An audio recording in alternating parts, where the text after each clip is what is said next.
小事了。你看这房子现在，你看这个厨房一直在着火啊，一直着，一直着呢。哎呀，好长时间没来了，这个房子。着火的是天然气管道，来看一下什么情况。天然气公司和物业都来过了，没确定是什么原因造成的。总阀门换了个新的。房主说他进屋看到冒火的地方是总阀门这个位置，往外窜出20公分左右的火苗，然后燃气公司赶到以后把火给弄灭了，换了个新阀门。房子装修1年了也没过来住，天然气也没开通，怎么会着火呢？来看一下，它天然气下边连了一个软管，不锈钢的软管，接到了这个燃气热水器。燃气热水器是一直插着电，一直插在插座上，所以这个天然气也没开过，也没用过。看一下它这个电源线都爆皮了，我扒开这个线皮，你看一下，它这个地线，单看地线零火线没问题，都爆皮了。就这种现象我1年能遇到过1次2次的。单烧地线，这种烧坏是因为电流过大。它这热水器的地线很细， 0.75 平方的，地线连着热水器的外壳，就是如果这个热水器漏电，这个电流会顺着这个地线，通过插头这个地线与插座的地线连接，把这个漏电的电流导入大地。它这个现象恰恰相反，应该是主线那边有电流过来的，通过插头，通过这个地线插头，通过这个地线，然后又通过这个管道是导电的，然后把电流导入了天然气管道，天然气管道是接地的，导致管道带电发热。我以前有个案例在讲这个天然气管道带电，测带9安的电流，9安的电流摸着这些电线有温度，但是不热，当时都没通电。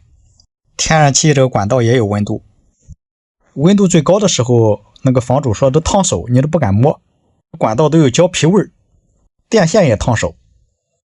他这种把家里的电都拉掉以后还是有电流，地线带电。查到最后发现是楼上的邻居在开空调的时候导致的电流过大，最后发现是空调的插座零线和地线接反了，导致一开空调就有一个大电流，这个电流有时候20多安进入地线，然后地线又通过楼下这个燃气管道把电流导入大地，所以管道电线会发热。我以前遇到过好几次这种线都烧成裸线了，很多一查都是漏电造成的。你看一下它这个天然气管道，也不知道是着火烤化的还是电流过大烧化的，是不是这个热水器本身漏电造成的呢？这是厂家给换的第2个热水器，上一个热水器就是这种情况，把线给烧爆了，都没开过，没用过。那就看一下什么原因造成的吧，这个得打开他们家的配电箱看一下，看看从这里能不能发现问题，或是有什么安全隐患。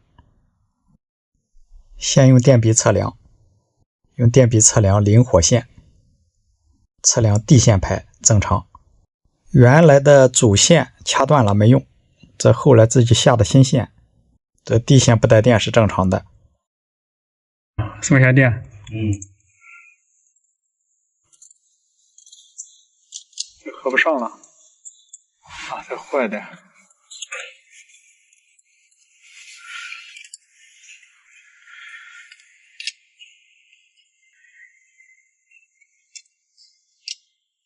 这是做地线。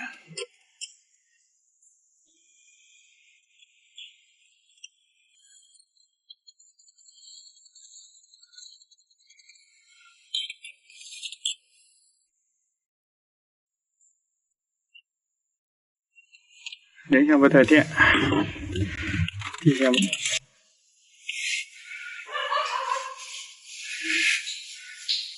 上面拿过来再有走车。地线好。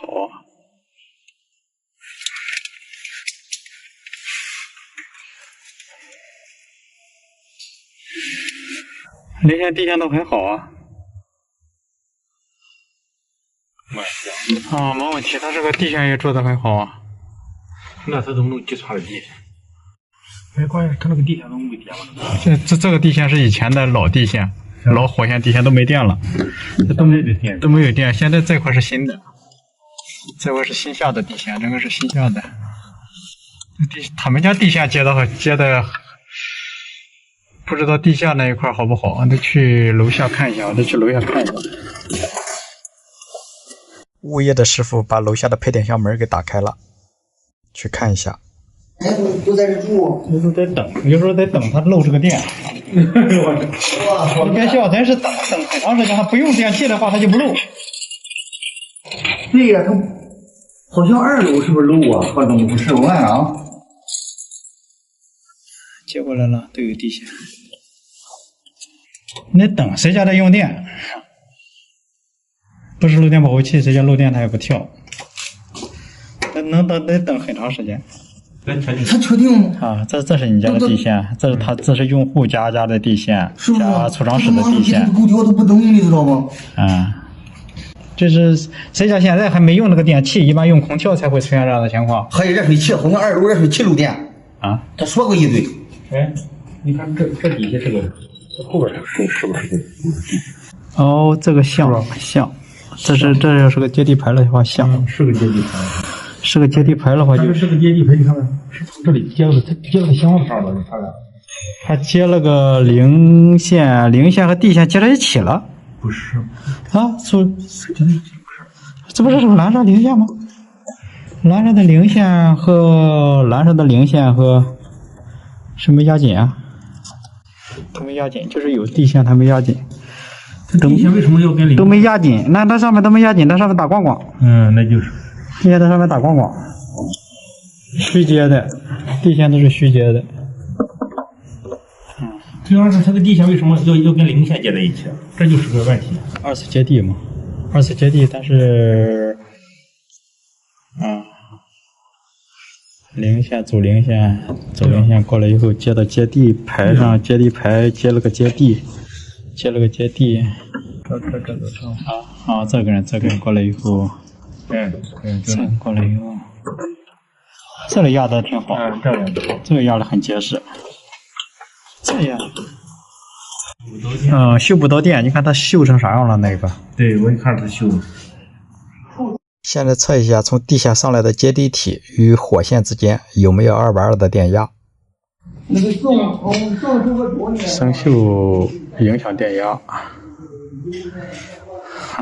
看都没有220。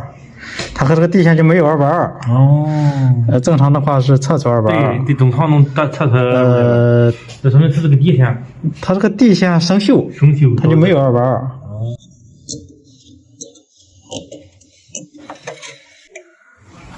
刮了以后就好了。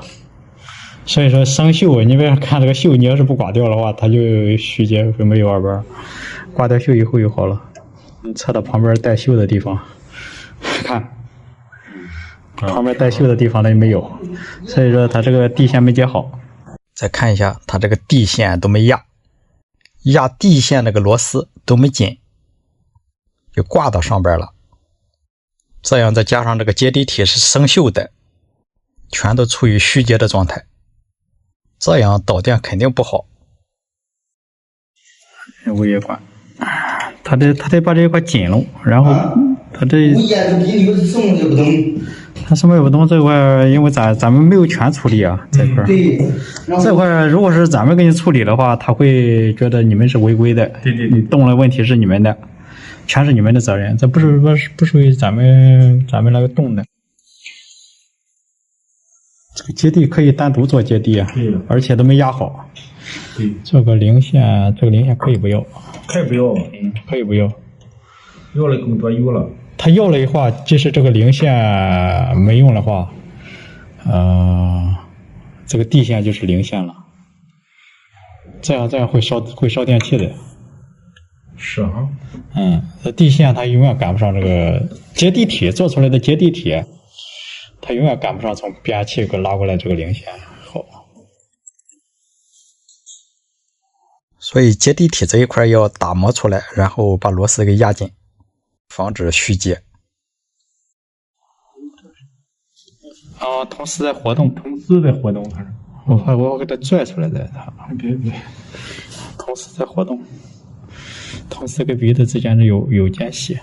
但是来解决问题了。就是说，如果说是楼上这几户有一家是漏电的，到现在没排除的话，他一用那个电器，就会导致地线带电。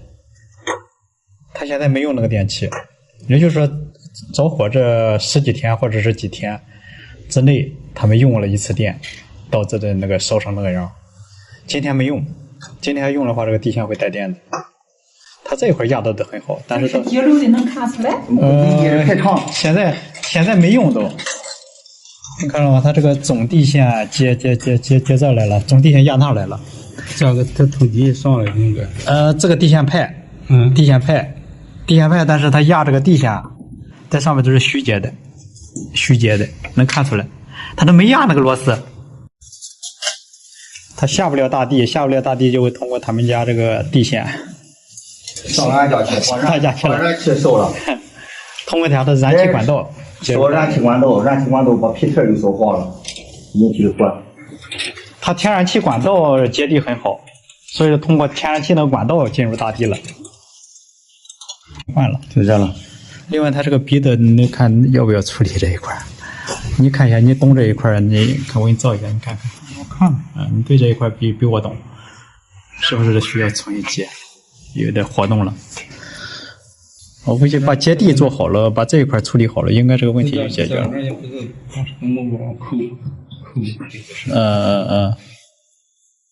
另外还得想，就是让楼上的用户都把电开开，特别是空调开开，看是谁家造成的，把这个隐患给它去除了。主要就是这个地方。挨家挨户去敲门，让他们把电器打开，谈何容易呀！敲门很多都不开，开个门缝，一说楼下着火，跟我们家没关系，然后就把门带上了。就有几家开的，还有家里面没有人，所以说测不出来。或许人家漏电以后自己修好了，然后这个故障这个隐患就没了。你现在在这啥也测不出来。上次那个客户就是接上个地线都发热，是啊，然后一看是空调漏电，地线都发热了都，不行了那就漏电很厉害。他在那不敢打哈。掐的电流现在很小，地线带电电流很小，是个感应电，这是一个正常的感应电。烧线的那个电流应该达到20安以上，现在看是很正常。另外，这是个老房子，楼上很多电闸，漏电保护器都失灵了，就是说如果漏电的话它不跳，你像这一个它就不跳。你看这一个是坏的，就是说这些电闸年数已久，有的漏电保护功能没了，线路漏电它也不跳。这个下边什么也没接，如果电器漏电，漏保又不跳，它会持续的对地线放电，地线对大地放电。那如果地线不好呢？就像他们这个单元主地线没接好，这样很危险的。客户家的线路是没问题，从主线到分线接的都对，我都挨个测了，接的是没问题。另外他这个房子是老房子，墙里边的线路也老化很严重，装修的时候也没换线，整体线路有一个漏电，但是不是严重的。这种漏电对老房子来说很常见，几乎很多老房子都有这么个漏电。所以还有家里的漏电保护器，这个漏电保护功能好不好很关键。在有漏电的时候它不跳，就会造成一定的安全隐患，这些都需要更换。我估计楼上的住户也有不好使的，漏保、地线哪一个不好都会造成安全隐患。所以家里有燃气热水器的可以摸一下这个线热不热，如果电线发热的话，就是存在着对地线放电的现象，或者在不用电的时候拔掉这个插头。所以说房子的接地好不好很关键。好了，感谢您的观看，请多多指点。